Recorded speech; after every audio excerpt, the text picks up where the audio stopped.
сука! Мы тут живем, блядь! Вы чё, блядь? Совсем тупые, нахуй! Тебя конкретно, сука! Я видел своими глазами! А ты видел его, да? Я видел, братан! Вот. Пиши, сука! Нахуй!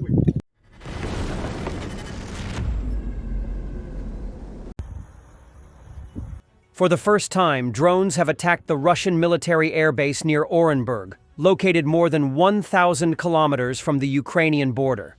Regional authorities reported this, with videos of the drone flights shared by local social media pages. According to Astra, the Orenburg 2 military airbase was the focus of the drone strike. Yevgeny Sontsov, the region's governor, stated that the Russian air defense forces allegedly shot everything down. A photo of the wreckage of one drone was also published. Open sources indicate that the Orenburg 2 military airbase is home to the 117th Military Transport Aviation Regiment of the 18th Guards Military Transport Aviation Division of the Russian Federation. It also hosts the 7th Separate Engineer Airfield Battalion, which services aircraft and airfield equipment. On the night of April 9th, drones also attempted to attack the military airbase in Mozdok, located in North Ossetia. The head of the republic stated that there were no casualties or damage. In the Saratov region, according to SHOT, explosions were heard in the city of Engels, near the base of the Russian Tu-95 MS and Tu-160 strategic bombers, which carry out missile strikes on Ukraine. According to Astra, in the Penza region of the Russian Federation, the Serdobsky district, which houses a missile and artillery weapons arsenal, was targeted by drones. In the morning, the Ministry of Defense of the Russian Federation also confirmed the attack by nearly 160 Ukrainian drones on various regions. The attack lasted for 10 hours and ended at 6 a.m. Moscow time. It is claimed that most drones were shot down over the Krasnodar Krai, 67, Rostov region, 29, and North Ossetia, 15. Drones also targeted the Voronezh, Kursk, Belgorod, Penza, Nizhny Novgorod, Saratov, Orenburg, Oryol regions, the Stavropol Krai, and the annexed Crimea. Recently, strike drones destroyed a depot with Kh-22/32 missiles and a technical facility for their maintenance during an attack on the Shaykovka Air Base, where Russian Tu-22 M3 bombers are based. This is confirmed by satellite images taken after the strike on the night of March 31, 2025. Russians executed their own. Recent reports have surfaced alleging that Russian commanders are employing mock executions to intimidate and torture their own soldiers. These staged executions are purportedly used as extreme disciplinary measures to instill fear and suppress dissent within the ranks. In one instance, a Russian soldier recorded a video before a mission near Pokrovsk, Ukraine, accusing his commander of corruption and predicting his own death as retribution for defying orders. Such actions highlight the severe methods reportedly used by some Russian military leaders to maintain control over their troops. Trump delivered a new stand-up filled with disdainful rhetoric toward his partners. While the world is reeling from just 3 months of his second presidential term, Trump himself has declared these 100 days in office the most successful in U.S. history. Hey guys, I know there are a lot of Trump voters and supporters here, but there's really no way around saying this.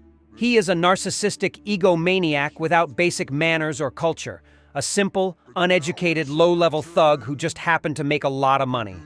Because I'm telling you, these countries are calling us up, kissing my ass. They are dying to make a deal. Please, please, sir, make a deal. I'll do anything. I'll do anything, sir.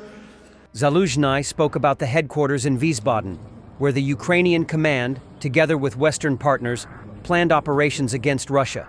Last week, there was a lot of talk about Wiesbaden. This headquarters has truly become our secret weapon, together with our partners, in planning operations and shaping the requirements for their execution. And let me lift the curtain a bit on how it was created.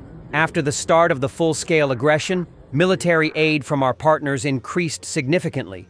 We received a variety of weapons and equipment, and with that came new challenges related to their delivery and maintenance. That's why, in April 2022, we established a center for coordinating the supply of military assistance to Ukraine. It was initially based at the headquarters of the U.S. European Command in Stuttgart, Germany. After some time, this headquarters continued its work in Wiesbaden. Later, we realized that we needed a joint operational headquarters with our partners, one that would assess the need for weapons and equipment based on operational planning. This issue became especially pressing in the summer of 2022, when our partners expressed doubts about the appropriateness of certain types of weapons and ammunition for the front in Ukraine. That's when the idea emerged to create an operational headquarters based on logistics that would analyze planned operations of the armed forces of Ukraine and, according to NATO standards, shape the corresponding needs. Thanks to the support of the United Kingdom, we managed to make this idea a reality. And Wiesbaden gained new momentum. This headquarters became a place where operations were planned, war games were conducted, needs were shaped for the armed forces of Ukraine, and those needs were conveyed to Washington and European capitals. This platform has become an excellent mechanism for cooperation with our partners regarding future military operations and the formation of requirements to support them. According to the Institute for the Study of War, Europe is ramping up artillery ammunition production in response to growing threats. Rheinmetall plans to increase its gunpowder production volumes by over 50% by 2028. ISW also highlights the issue of dependency on China. In 2024, Rheinmetall executives stated that China supplies the majority of ammunition components to Europe. As a result, in 2025, Rheinmetall expanded its sources of cotton fiber supplies from within Europe and EU partner countries. Washington is expressing concern over the intentions of European countries to reduce their purchases of weapons from U.S. manufacturers. Reuters reported this, citing 5 sources familiar with the situation. U.S. officials have conveyed to their European counterparts that they hope European nations will continue to rely on American-made weapons. This comes despite recent efforts by the European Union to limit the involvement of American manufacturers in arms supply tenders. The reports emerged as the EU works to strengthen its own defense industry, while also reducing its purchases of certain types of American weapons. In a March 25 meeting, Secretary of State Marco Rubio told the foreign ministers of Lithuania, Latvia, and Estonia that the United States wants to continue participating in EU countries' defense procurements, the sources told Reuters. According to 2 of the sources, Rubio said any exclusion of U.S. companies from European tenders would be seen negatively by Washington. Thanks for watching, and don't forget to subscribe.